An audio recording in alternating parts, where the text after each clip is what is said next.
តោះចឹងថ្ងៃនេះខ្ញុំមកចែកចម្លែកបងប្អូនបន្តទៀតជាមួយនឹងអក្សរបារ៉ែលបន្តនៅ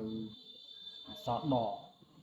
អញ្ចឹងបងប្អូនបានសិក្សាស្វែងយល់ជាមួយខ្ញុំច្រើនហើយរហូតមកដល់ពេលនេះគឺយើងដល់អក្សរដតែមុននឹងខ្ញុំបង្ហាញអក្សរដខ្ញុំរំលឹកពីអក្សរញបន្តិចនេះបងប្អូនឲ្យមើលចឹងអក្សរញគឺយើងប្រើចំណុចចំនួន2បន្ទុកយើងបន្ទុកទី1គឺយើងចុចចំណុច6បន្ទុកទី2គឺយើងចុចចំណុច1ចំណុច4ចំណុច5ចំណុច6 6 1 4 5 6យើងប្រើចំនួន2បន្ទុកនេះហៅថាអក្សរញនេះ2បន្ទុកតោះត្រឡប់វិញយើងមកសិក្សាស្វែងយល់បន្តនៅពេលនេះគឺអក្សរដអញ្ចឹងអក្សរដរបស់យើងគឺនេះរៀងចឹងដើម្បីឲ្យទៅជាអក្សរដបានយើងប្រើចំណុចអីខ្លះចឹងដើម្បីឲ្យទៅជាអក្សរដបានហ្នឹងជាអក្សរបារ៉ែលនេះគឺយើងត្រូវមានចំណុច1ចំណុច4ចំណុច5 1 4 5តែមួយបន្ទប់ទេយើងចុចចំណុច1ចំណុច4ចំណុច5ប៉ុន្តែចំណុច1ចំណុច2ចំណុច3ចំណុច4នៅណាបងប្អូនសិក្សាស្វែងយល់ហើយពីមុនមកហើយខ្ញុំអត់បានចែករំលែកតទៅទេខ្លាចវែងអញ្ចឹងខ្ញុំអនុវត្តការសរសេរអក្សរយកតែម្ដងបងប្អូនចង់ដឹងអំពីចំណុចទៅមើលវីដេអូចាស់ៗឡើងវិញអញ្ចឹងតោះខ្ញុំអនុវត្តការសរសេរបងប្អូនមើលបន្តិច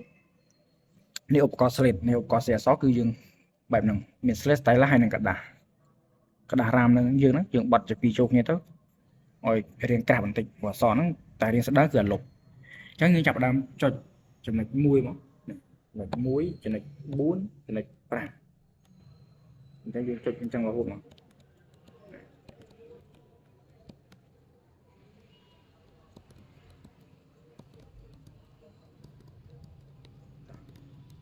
ឥឡូវជឿបើកឲ្យបងប្អូនម្ដង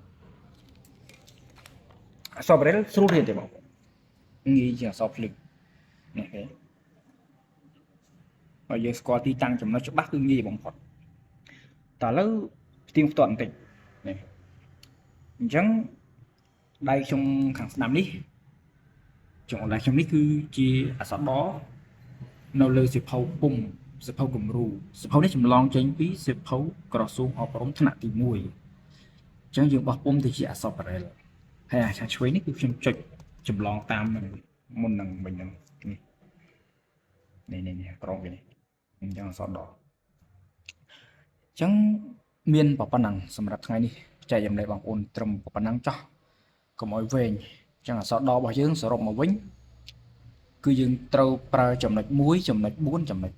5អក្សរដដើម្បីសរសេរអក្សរដទៅជាអក្សរបារ៉ែលបានម្ដងទៀតគឺយើងចុចចំណុច1 4និង5 1 4 5អរគុណច្រើនជម្រាបលាជួបខ្ញុំនៅវីដេអូក្រោយ